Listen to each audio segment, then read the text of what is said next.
also learn how top CMOs are navigating new pressures around AI and the steps you can take to ensure continued relevance and success in light of all these pressures. We're so honored to hear from a distinguished panel of experts today. Lauren Beckstead, Chief Marketing Officer at Brunswick Corporation, Amy Mussolino, former Chief Marketing Officer at General Electric Healthcare, Pharmaceutical Diagnostics Americas, Jonathan Prantner, Chief Analytics Officer at OneMagnify, and our moderator, our very own Brian Meek, co-founder and president of Data Science Connect and professor at the Emory University Center for AI Learning. Before we begin, a few housekeeping items.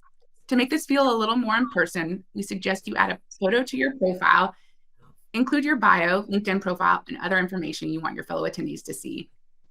Next, please take advantage of the Q&A and chat features throughout the talks. We're dedicating a portion at the end to Q&A, so be sure to upvote the questions you'd like the panel to address.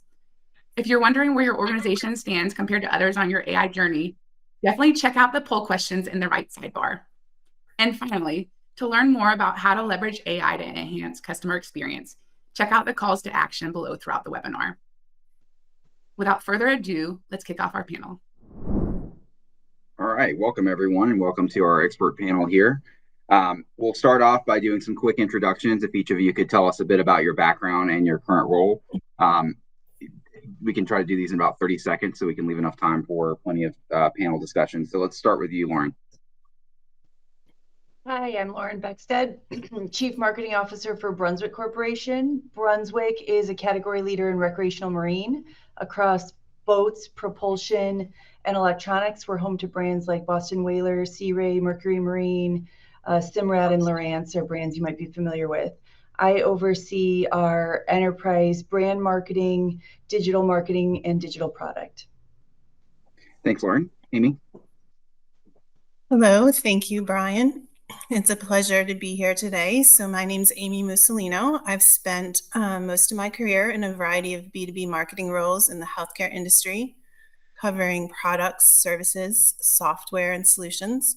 So this includes products for manufacturing of pharmaceuticals, in bulk pharmaceutical excipients. I've been in services and solutions for CRO phase 2, 3, clinical studies, clinical research, e-clinical technology for clinical research, supply chain services for global clinical investigative trials. At IQVIA, I was involved in marketing for US and Canada for post-commercialization services, including all the commercialization services that IQVIA did, including data management, information services, market access, real-world solutions, HEOR, staffing, medical device. And then finally, my role at GE just recently was for medical device and then pharmaceutical diagnostics in the oncology, neurology, cardiovascular space. Super interesting. Lots of good and diverse experiences from both of you guys. Jonathan. Hi, I'm Jonathan Prantner. I am the Chief Analytics Officer at OneMagnify. And OneMagnify is a marketing services firm that's focused on providing optimal customer experience. And we focus in both in the B2B and the B2C world. I've been in media and analytics for the past couple of decades, seeing it from kind of the agency side, seeing it within clients, and also spent quite a bit of time at Nielsen as well. So been able to see it from all sides, and we're really excited to dive into the conversation. Excellent. So let's start by talking about how you're integrating Gen AI technologies into your current, or AI, not just Gen AI, into your current marketing stack. How are you using that to enhance the customer experience, and what impacts have you noticed? So why don't we kick it off with Lauren? Well, today I actually used AI to help with my LinkedIn post, and it wrote it better than I did. So that was a quick win. But I'll give you maybe the framework that we use to kind of sort this and let others kind of jump in with how they're leveraging it. But we kind of organize our use cases around experience value you named, as well as engagement value, which is kind of a function of that, and exchange value. And those are all like customer side advantages to deploying AI in our strategies. And then there's kind of internal and operational side values around using it for strategy, using it for operational efficiencies, using it for just better knowledge, better intelligence. I would say on the experience side, we're pretty limited in how we're applying it today. Things like chatbots that you're all familiar with and probably have been for the last 5 to 10 years. We're spending a bit more time on how can we build it into our experience in the long term from an innovation perspective and on a product side. But in terms of what we're doing today, it's a bit more tactical and operational. How are we creating faster efficiencies to let smart people spend more time on their day jobs? Absolutely. Amy, what have you seen? So we had really just started to kind of explore AI, I would say, in the last couple years. And I think mostly in the last probably year, 6 to 10 months. And I want to say that we were really in our infancy. I think that the healthcare industry and the pharmaceutical industry as a whole always kind of lags behind in terms of the adoption of sort of new technologies, primarily because we're such a highly regulated industry as a whole in terms of what we can do. And so we tend to be a little bit more conservative when it comes to adopting new things that come out in the market. That being said, I do think that we have a tremendous amount of data that we can leverage. And I do feel as though the industry is moving much more quickly in terms of adopting AI than I've seen it adopt other types of new technological tools that have come out in the past. So we started to use Gen mostly to develop social and blog first draft content. And that's kind of where we started to experiment with it. We have done some early preliminary tracking of sort of social or voice posting that was out there in the marketplace, just tracking kind of what customers were saying about our products. But it was more so a mechanism to get us started in the content development process. A lot of our other content has a tendency to be very technical or based on in-house market research or in-house medical research. So compliance wouldn't allow that on the internet. So AI was a little less helpful in those respects. I do think that where we could take it to the next step is taking existing published content and potentially using AI to experiment with infographic or blog development from things that we've already published and put out there to see if we can potentially use it in other form content to expand the reach of the existing content that we already had out there. So I think that as our team or as that team becomes more sophisticated in its utilization of AI, that it will find new ways to kind of leverage it and expand its use. That being said, I was actually on a call just an hour or so ago with a really interesting agency working with a very large pharmaceutical company, and they've been utilizing it to speed up doing advertising for their consumer products in terms of just taking the images of their products and being able to develop really innovative advertising instead of having to do photo shoots all around the world. So saving tons of money doing advertising for their products, which we didn't do when I was at my prior company. But I thought that was a really compelling use case of how to use AI and save a ton of money. And she said that the end result was really remarkable. You couldn't even tell the difference, that it wasn't, an on-site photo shoot. So I thought that was pretty interesting. Yeah, super interesting. Jonathan, what are you seeing in the space? So we really see AI is focused primarily around driving that optimal customer experience. And because that relies so heavy on an organization's level of digital maturity, which also includes where they are in that AI maturity. Because what we see is the first thing is usually all around ways in which we can make people more efficient, kind of, as you said earlier, allowing them to focus not on the mundane tasks, but on going forward. Where we're seeing it have its most powerful impact is once we turn it really around understanding the customer. So customer segmentation and targeting, especially in B2B, being able to identify those high value prospects, tailor the messages, allocate your resources from there. It allows you to create customized content and offers across there. Clients that have put this in place, we see those improved engagement scores and conversion rates.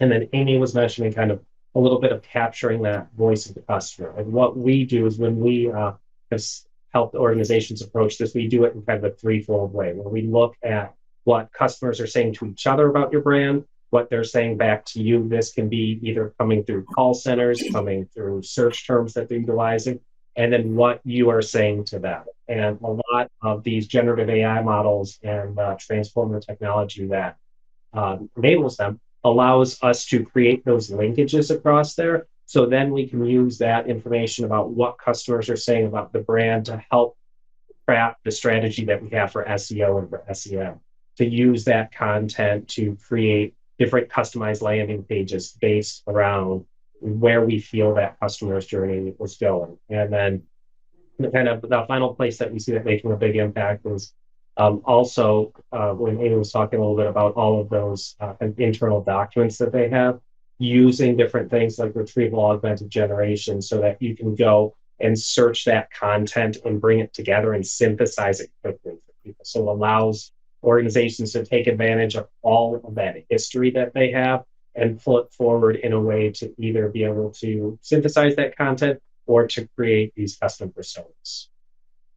Yeah, really great points and a few themes that I'm picking up on here that we're going to get back to over the course of our discussion. So operational efficiencies versus enhancements. So where are places where you can do things that were previously being done by humans and automate them or do them in a way that's at scale. Social media is a great example of that.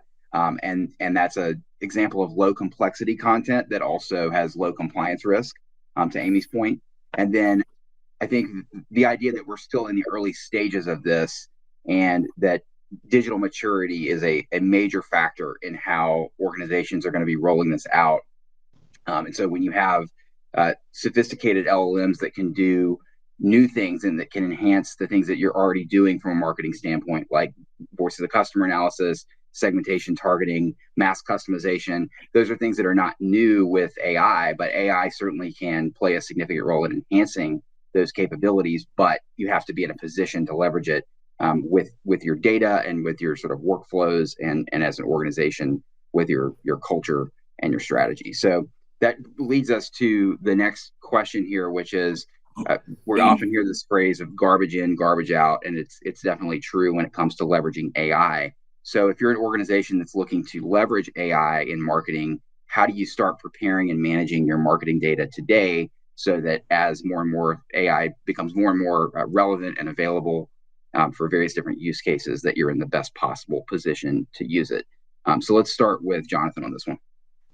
So a lot of the techniques are similar techniques that we've been using for data hygiene and the ability to activate events data. So it's looking at the different data sources we have, pulling from both first party, third party, putting that together, going through a rigorous cleaning process. And then one of the areas that we find a lot of benefit is really focusing in on the metadata for unstructured text, because when we're looking at the large language models, being able to provide the metadata that we have around those to go into standardized prompts to be able to run through that information. So being able to provide information about that customer, existing firmographic segmentations that we have, putting that together. And one piece that has been very effective, the team here wrote an article about this last year, I believe, for the Applied Journal of Marketing Analytics, is around automated cluster generation and labeling.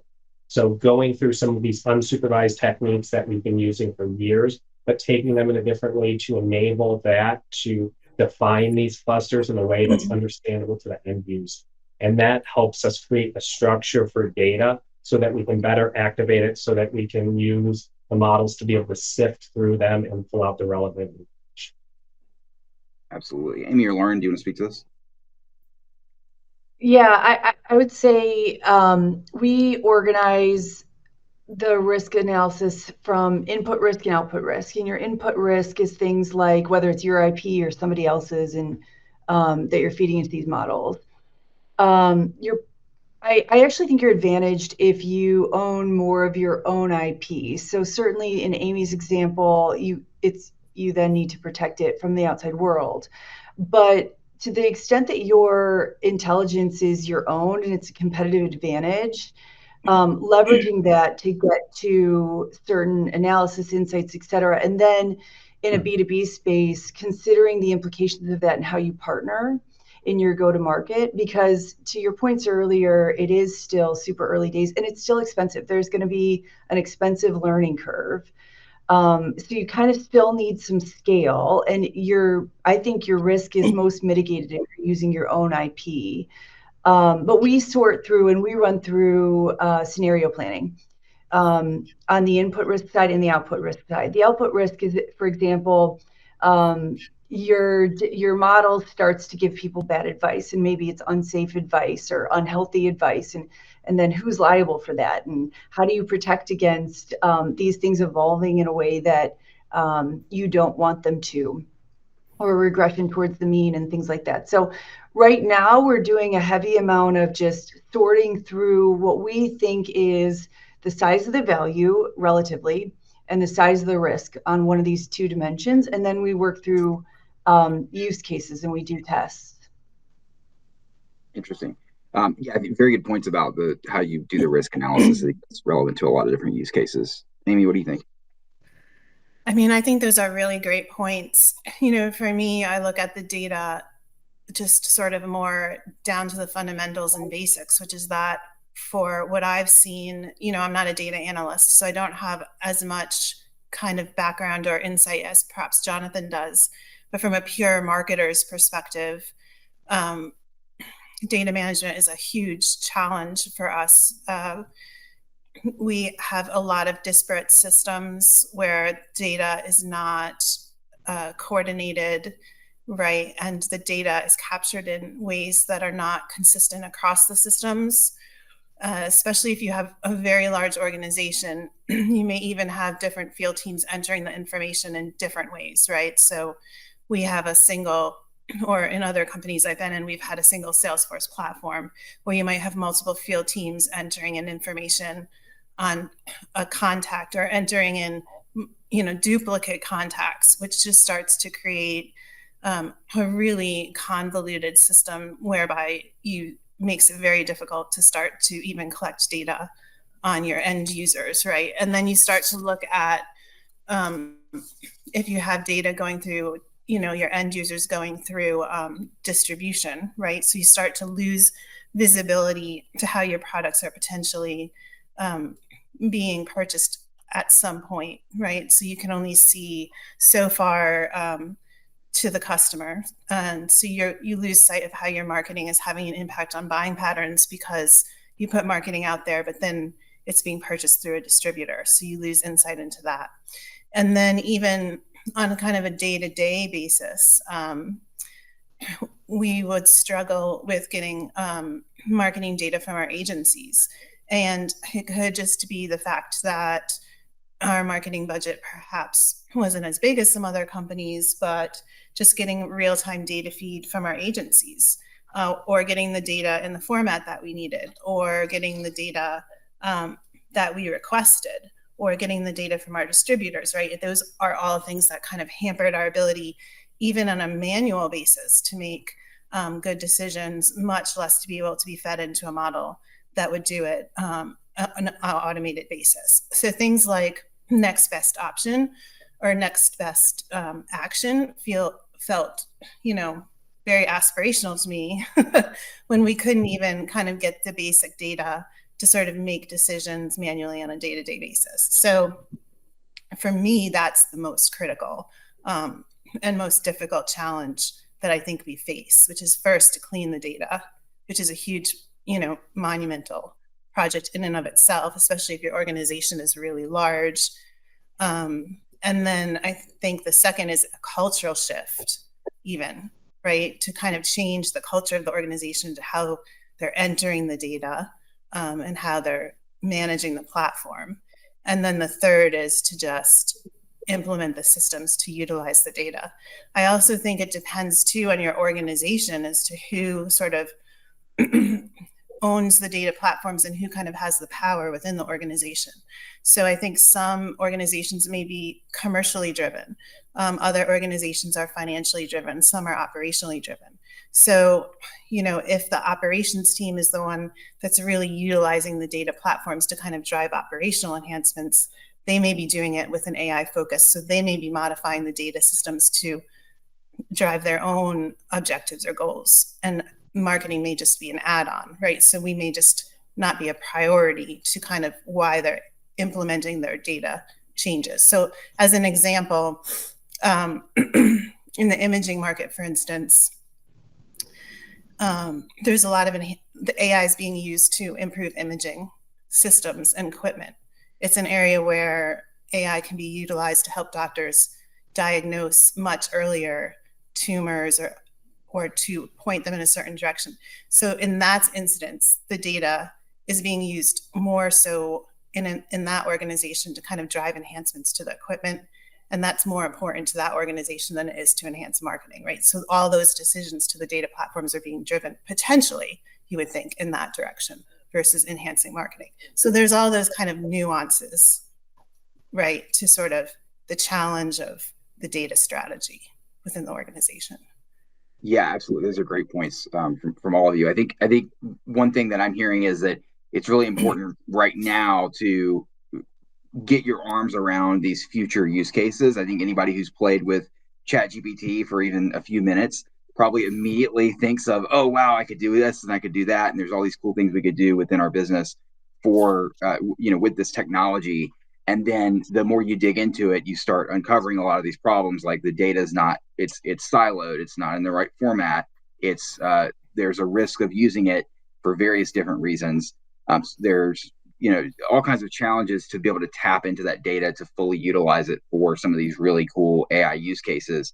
And so you don't have to be able to stand up all of these use cases overnight in your organization, but it is important right now to start thinking about what are those use cases going to look like in 1, 2, 5, 10 years, so that we can start positioning ourselves, start getting our data in a place where it's better able to leverage, or AI is better able to leverage that data. So one of the other things that you guys mentioned that was, I think, is very important to those points is that marketers often have to partner with other internal teams in order to make this happen. If you've got to make sure your data is in a certain state, or you've got to get clearances to be able to use it for certain purposes, that's going to involve a lot of working with the data teams, the IT teams, the legal teams in a lot of cases, or compliance teams. And sometimes those teams tend to be more conservative or take a more risk-averse approach to AI than maybe marketers would. Or maybe they're just being pulled in a lot of different directions, to Amy's point, that they've got other priorities that they're using that data for. And so their number one goal is not putting it in the best format for marketing necessarily, or making it available to marketing. So can you discuss how you navigate these challenges when you're trying to push your initiatives forward, particularly on the AI front? Lauren or Amy, why don't you start us off? We have a council. So we have an enterprise risk council that assesses all the AI use cases. There's head of legal, myself, and our head of IT. Often we'll pull in our CHRO if it's talent data related. And as our employees and teams surface different ways they want to leverage an AI tool, or a capability embedded in existing software that leverages AI, they put together just kind of a brief use case that comes to the council and we review it. Honestly, we found it easier for those to come through real time as opposed to meeting with some frequency to review them, because sometimes they're super small. It'll be like, we want to use Canva and there's an AI tool, and that's super easy. Okay, just go use it.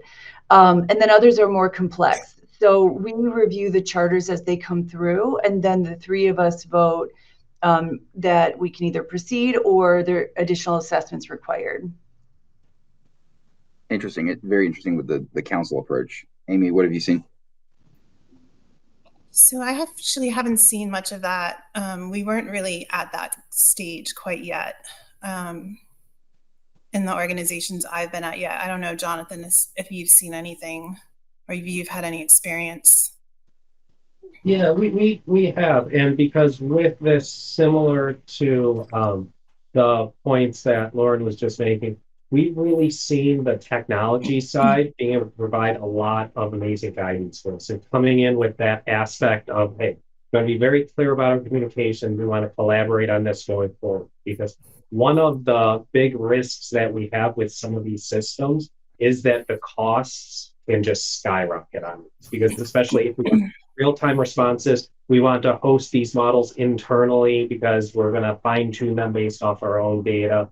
What that looks like, being able to figure out the appropriate structures for those, and to have that eye and that lens on security. Because one of the things with these tools is the more that they're accessible to people, the more people want to dig into it and use them. This can be, from the end analysts that, to Lauren's point, is using a certain tool. And so we have lists that we provided internally that we also provide to clients that we work with, recommendations on when to be able to use these technologies in what ways. And then when we get into the teams of, data scientists and machine learning engineers that want to go into this, now we're talking about, they want to work in Python and they want to bring these in, and what system should we have that? How should we house that? We have to be extremely diligent about the way that the data is moving back and forth, because what we need to do is we need to create that balance between risk and innovation.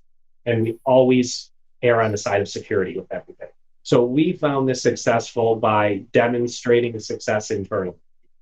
So by creating very small projects, different ways that we can show some of these models can have an impact. Some of these systems can be put in place to solve a small problem, but to build that out and to build that infrastructure in a way that the value of that is being communicated. And so it's really that partnership and the relying on technology from the security and infrastructure side to put guardrails around what the teams are able to dive into. Yeah, very interesting and great points. I think, and I think the formalized channels are an interesting sort of solution to this, especially as you're trying to stand this up to be a significant part of your business. And I think this is the digital maturity pathway that we talked about, which is, maybe in the past, if you have sort of one-off projects where marketing needs to work with IT or work with a data team or ask something to legal about how we're using data, that's no problem. You can just reach out to your contact and you sort of handle it on a one-off basis for different projects. But as AI use cases become more and more widespread, maybe it makes sense to, and especially in a large organization, to stand up a team around this, a council, where you're able to get all these folks in one room, and there's common touch points and there's standard protocols for how things like access and uses of data are dealt with within the organization, so that nothing kind of falls through the cracks in that regard, and that you're maximizing your opportunities where possible. So that does lead us to the next question as well, which is, where are you feeling pressures to implement AI technology? So is there a pressure to enhance productivity? Is it updating your tech stack, improving your data maturity, undertaking digital transformation initiatives? How are you addressing those pressures? And I think as marketers, it's probably one of the biggest departments that gets pressure from kind of the top down to implement some of this, because marketing is it's a profit center. It's going to help drive new initiatives that are profitable for the company. And so there's certainly a lot of pressures on CMOs in that regard. So can Amy or Lauren, do you guys want to start and speak to that one? What are the biggest pressure points? I mean, I actually had a different perspective on it, Brian. So I never really felt any pressure specifically to implement AI in marketing, although I personally always wanted to continue to expand and make sure that we're on the cutting edge of what was happening in the market, and that we're learning and experimenting and trying new ways to communicate, granted within the regulatory and compliance guardrails that are established for us, to make sure that we're delivering the best customer experience. That being said, I felt tremendous pressure within the organizations that I've worked to justify marketing, because whereas maybe in a lot of different industries, not that I've been in potentially, but I think within consumers and products or other potential industries, the B2B industries in particular, not selling within the consumer space, at least the ones I've been in, I think that there's a lot of justification that needs to happen, because I do think that marketing is looked at more as an expense or a cost center then it's looked at as a profit center. And I think that that's potentially because sometimes, especially with these really long-term complex sales, so much happens between the time that you put out a tactic and the actual sale occurs. And there's so many different touch points along the way that it becomes really difficult to kind of quantify the impact of marketing on that ultimate endpoint sale. And so for me, I think that where AI is tremendously important or could really help us is to help justify that marketing expense and really validate the long-term value of marketing to the executive levels of the organization. So a lot of really great articles I've read about AI where they're using like the statistical models to demonstrate the long-term, impact that it has on driving sales or driving growth, or even utilizing the statistical models to better help us quantify or understand the different customer behaviors around personas, or utilizing AI to monitor our call centers or our customer questions that are coming in through the website or chat, our chat bots, those types of things, I think would be of tremendous help in terms of just being able to go up and say, these are all of the things that we're doing to help deliver value to the organization and to help deliver ROI. So those are areas where I think, in my kind of realm of marketing, I think AI would and could have been tremendously helpful. And going forward is where I hope to, leverage it more fully. Yeah, that's a really interesting perspective. I mean, I think the chat is agreeing with that as well. Just especially in your space, coming from highly regulated industries, B2B, very interesting, kind of the different view of marketing that then may be the case in other companies and other industries. So really interesting perspective. Lauren, what have you seen? I have seen something more in line with where you were going in terms of the pain points, but we are B2B manufacturing in a consumer products industry, so I can connect the actions to sales. It is still a very long selling cycle. Some of our boats are millions of dollars, so you don't just pop down to the grocery store and grab one. But I think for us, the biggest pressure I see, I do think there's an assumption and an easy intuitiveness around applying it to marketing because we're all consumers in our daily lives. So you see examples and use cases and you wonder, why aren't we doing that at our teams?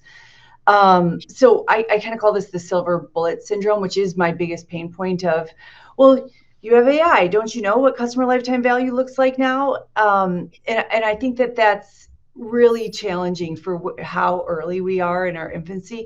It's just the continuous management of expectations on what we can actually deliver versus where we're at today. I think there's an expectation around AI driving more transformational innovation. And I think the reality of how it's going to come to life in the early days, at least in my space, is going to be AI as a means to an end. So what can it help in terms of efficiency, better accuracy of decision making, so that really talented individuals can make better and better decisions and get some time for that innovation. But I don't see AI as kind of, sometimes I'll hear people talking about an AI strategy as if it's its own living, breathing thing. And I think this is going to come to life much more as an enabler, very similar to digital, similar to like what email did for all of us in business. And so just managing those expectations around what it is today versus what people feel like it is the biggest pain point, I think. Absolutely. Jonathan, what are you finding are the biggest pressure points that you're seeing? So I found what you were saying there, Lauren, very interesting about how people think it's going to be a transformational switch. And one of the things that we saw, especially last year, is that folks on the marketing side were getting pushed between two competing pressures, right? It could be, from board members, from the executive, they're like, hey, why aren't we using AI? Let's do that. And then you have legal and technology that's like, hey, let's slow this down and do it. And we found marketing was getting squeezed in between. So because of that, we created at OneMagnify a generative AI industry council. So we brought together folks from the pharmaceutical side, automotive, media, banking. We brought folks from academia. We brought in some AI ethicists to really talk about these questions. And so one of the individuals, a professor out of the University of Michigan, put together a framework where he showed that there are essentially three ways organizations are using AI to drive change. One of that is individual productivity, so all the tools that we have. One is kind of more of those transformational solutions, which that really tends to be a little more kind of what Amy was talking about earlier with the imaging, where we're going to go, we're going to train something from the ground up to be able to do something. Very impactful, usually doesn't apply to marketing, doesn't actually apply to most organizations. It's really about trying to automate and improve process. So taking those things that people are doing now and being able to pull that together. And a point that Amy was making about like just the ability to measure the impact of need. Because one of the things that we see is, when we're working with clients where it's, B2C and we're selling directly to customers, all of the traditional media measurements work. So we do marketing mix modeling, we're able to decompose the volume, saturation points, points of economies of scale, determine all of those things. In B2B, it's much more difficult because it is that long sales cycle. Lauren's point you were making, there's just fewer sales that take place, so you have less data to base on. We don't have millions of consumers coming through and buying something through our e-commerce engine.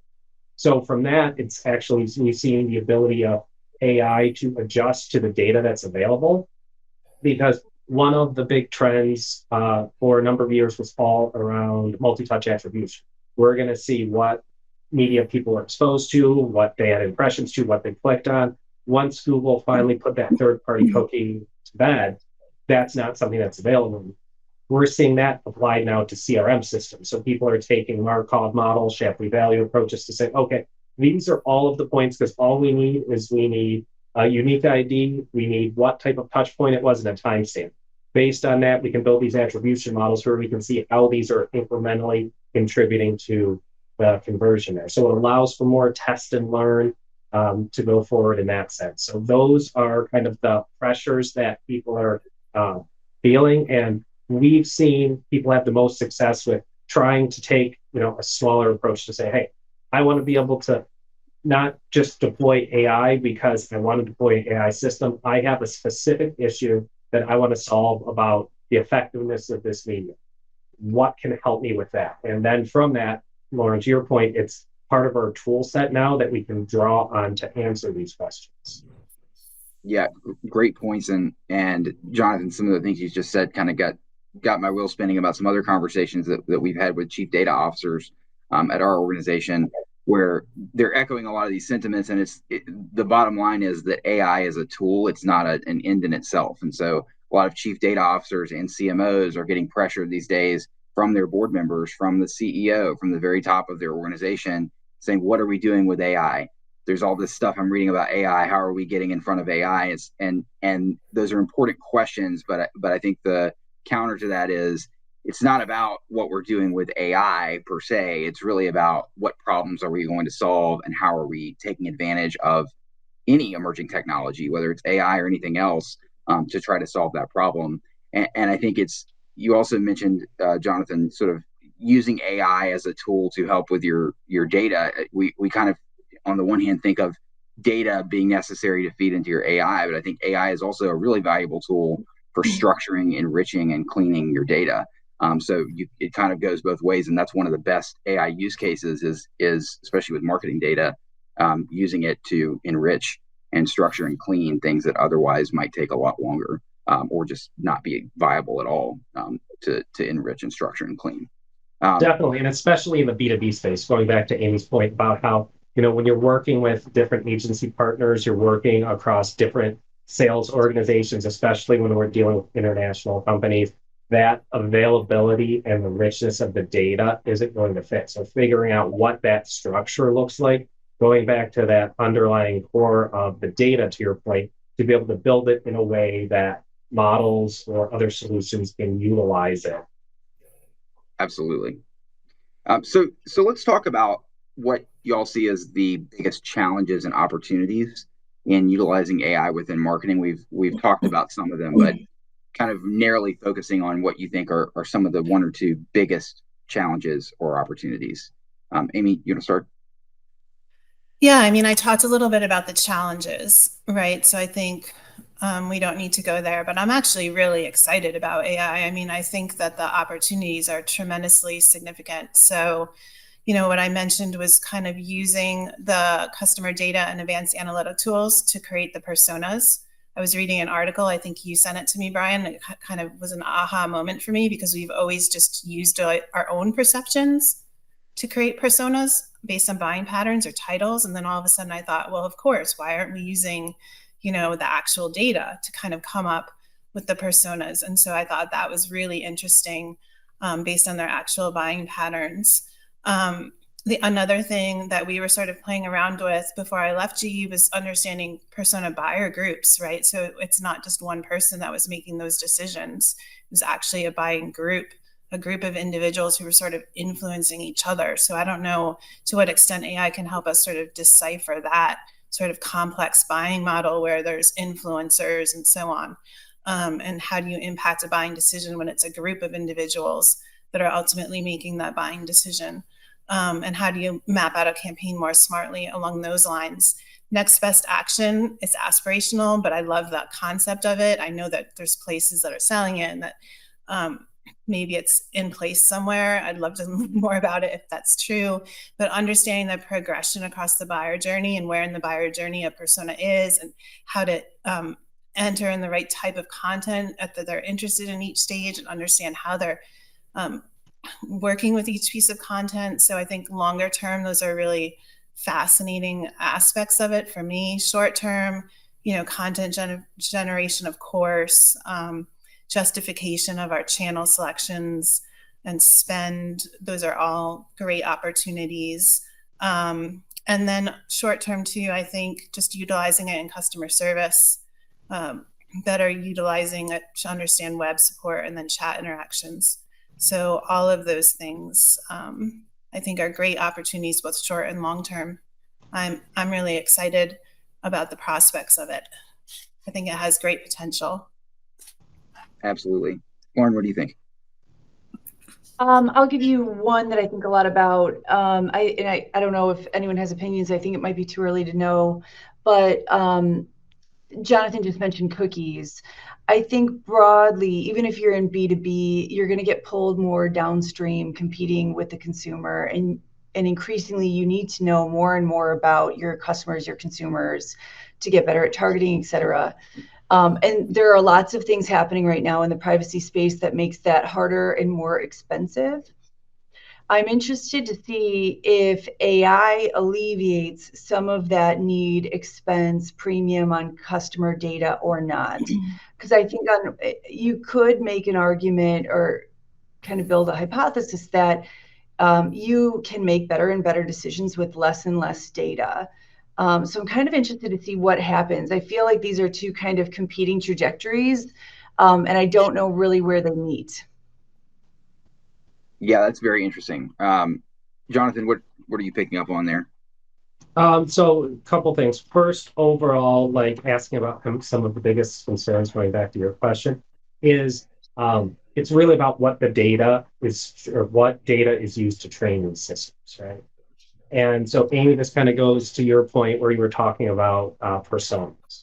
Because I think we've all seen in the news what's happened with OpenAI, where they've released this chat bot that has a voice very similar to someone who turned them down. And so what that does for an organization's credibility is key. So understanding the data that it's turning. But one of the coolest things that we've experimented with some clients around personas is actually taking all of that research data that was informed around personas, and then in the same way that OpenAI just kind of does that, where you can have those customized chatbots that have a certain voice, being able to actually create systems. So we can call them chatbots, but they're really just kind of internal APIs, but that will examine something from a certain persona's perspective. So then when you're taking different content that's generated, being able to see how it will resonate with each different type of buyer or each different type of influencer and what they extract from it and whether or not it's resonating there to that point.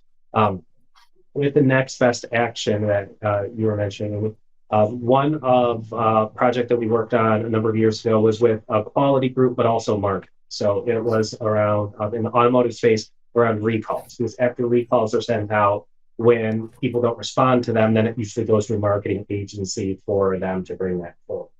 With that, able to put some of those next best action models in place to understand kind of the timing and what forms of communication, which is basically built off of a lot of segmentation because we're looking at that information. And that ties into what you were saying, Laura, about understanding the customer. Because one of the things that we have is we lose some accessibility to data, and there are really kind of three types of customers that we usually deal with. There are known consumers, so we can think of those as the ones that are within our customer data platform. Our kind of known, unknown customers, those are the ones that we can maybe track through a website, we see what they're doing, but we don't know who they are. And then there's the unknown customers, those are the ones that are just seeing our impressions.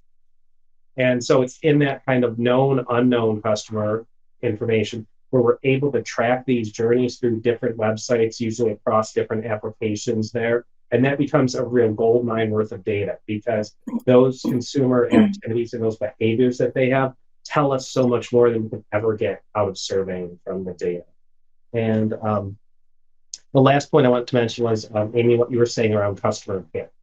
Because that industry council that I was mentioning, we just worked with one of the media clients there and did a presentation a couple months ago about them taking advantage of their customer care data.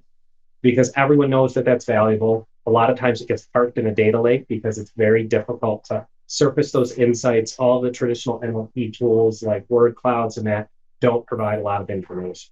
So using those large language models to use structured prompts to go through that information, we may have a customer that did fill out a survey and they said, this is amazing customer service.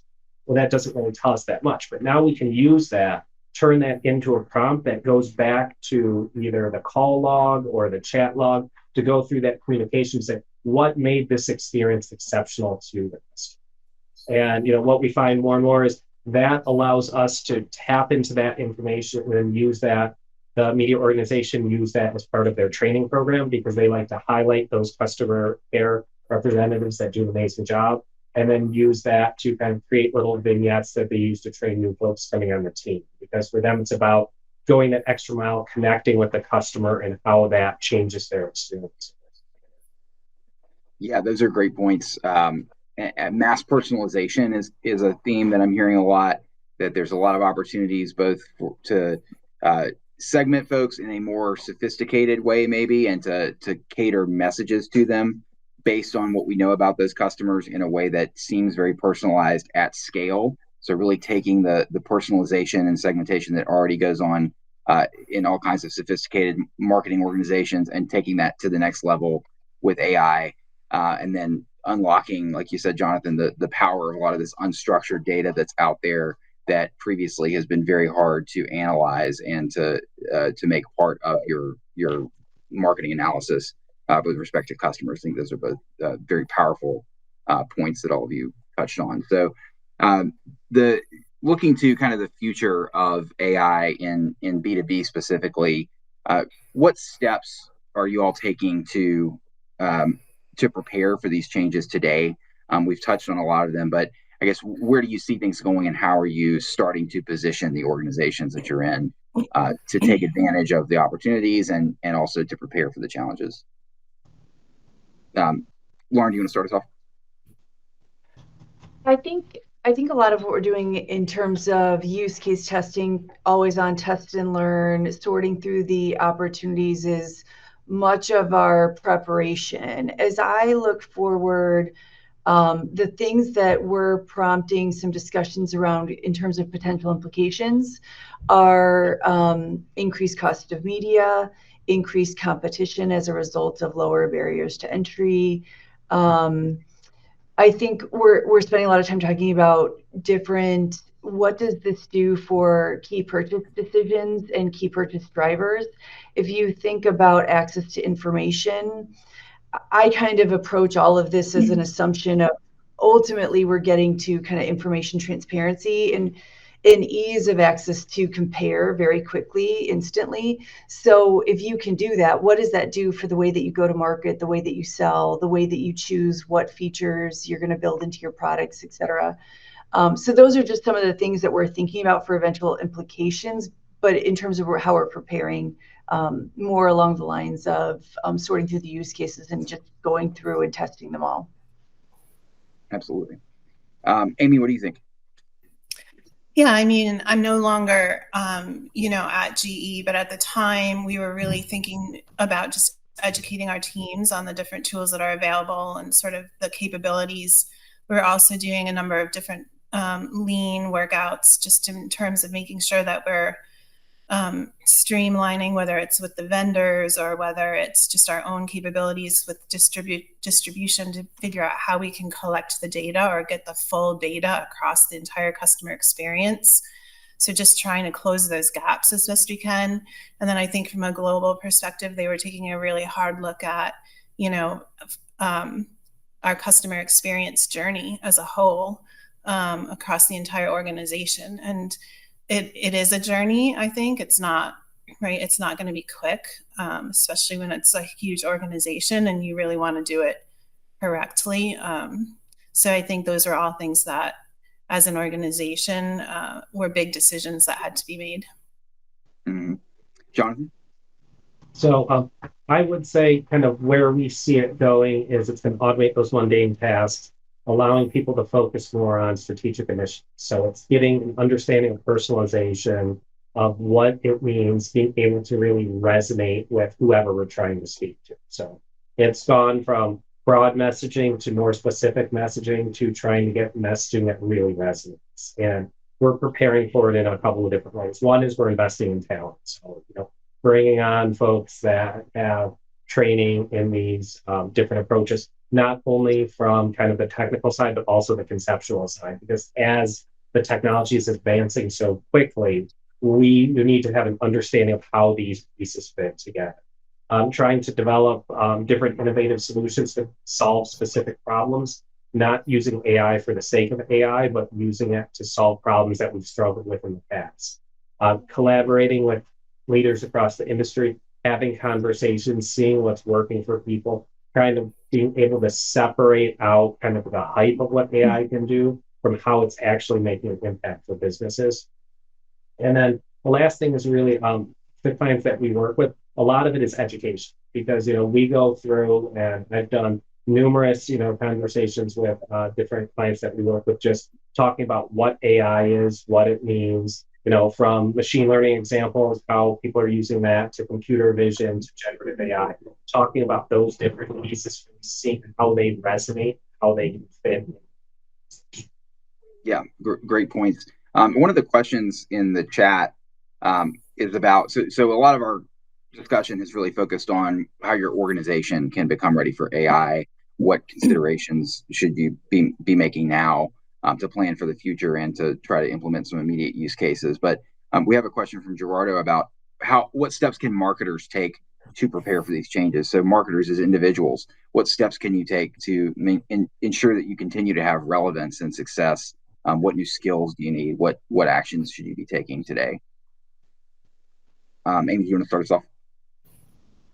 I mean, I think it's just really important to stay on top of your game and to take advantage of all the opportunities that are out there, to learn about all the different tools, to read, and just to stay on top of your field. As always, there's opportunities, I'm sure, within your own company. I had sent a number of individuals to some different training, but then there's just opportunities like this. There's a number of articles that are out there. There's different, I know you all had, I think I watched a webinar you all did on the 8 different types of tools that are out there for AI. I mean, there's just a wealth of information out there right now. I think it's important that everyone kind of takes ownership of their own kind of professional development and seeks out some of those opportunities to learn and to continue to experiment and to grow. And you don't have to pay a lot of money for it, right? It's out there, and these are great things to kind of take just a little bit of time out of your day or your week to and I know it's hard to find that time, but even if you can just block out, an hour or 2 a week on your calendar, if possible, just to commit to your own professional development, I think it's a great opportunity to do so. Absolutely. Super important. Lauren? I would say the same. I think it's kind of the next evolution. It's like learning a new language. You just got to start somewhere and practice, be at the table and read everything you can read, and you'll start to pick up and start to connect the dots and how to apply it in your day to day, and just generally build your proficiency. Absolutely. Jonathan? I would say I would echo both of those sentiments, but I would also say focus in on measurement. Think about what it is that your marketing wants to do. And if you're trying to drive awareness, if you're trying to drive conversion, whatever that is, focusing in on that and then looking at everything that you read about AI through that lens. So being able to tie it back to how is this going to make an impact on whatever I'm really trying to drive in this, whatever key performance indicator I have for these campaigns that I'm working on, how can I then use these tools to help increase that? Great points. So we got a couple minutes left, so we'll do a lightning round. So in one phrase or a few, if you could answer what's one critical insight or takeaway that you think folks should take from today about the future of AI in marketing. Jonathan, why don't you start with this one? I would say it's all about providing customers with an experience that resonates with them. So it's about that personalization and that understanding of intent. Great point. Amy? Yeah, I mean, I would sort of echo that. I think it's about, the predictive analytics are going to enhance marketing insights and decision making to deliver that personalized customer experience. And then at the same time, hopefully deliver a greater ROI for the organizations we work for. Absolutely. I would say it's going to add increased pressure on brands and marketing. Sorry, I'm getting an echo. I can stop answering if everyone's getting that. We can hear you now.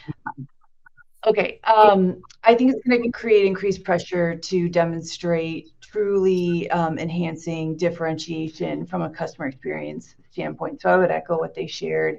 I think it'll become more and more table stakes, and probably harder and harder to win with the customer if you're behind the eight ball.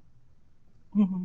Absolutely. So I'm hearing a lot of focus on the customer, I think, and ROI as well, doing things that really move the needle, not just AI for AI's sake. So I want to thank our panelists today. These were really fantastic insights. Really enjoyed the conversation.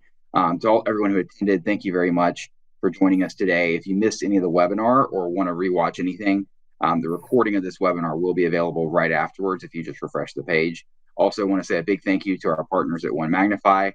That the article that Amy mentioned, we have in one of the calls to action that will rotate. We also have another OneMagnify webinar coming up next month on June 13th, where Jonathan will be joining us as well. So I want to thank OneMagnify for their support in making this webinar possible. We'll see you all again next time. Really enjoyed it. Thanks. Thank you.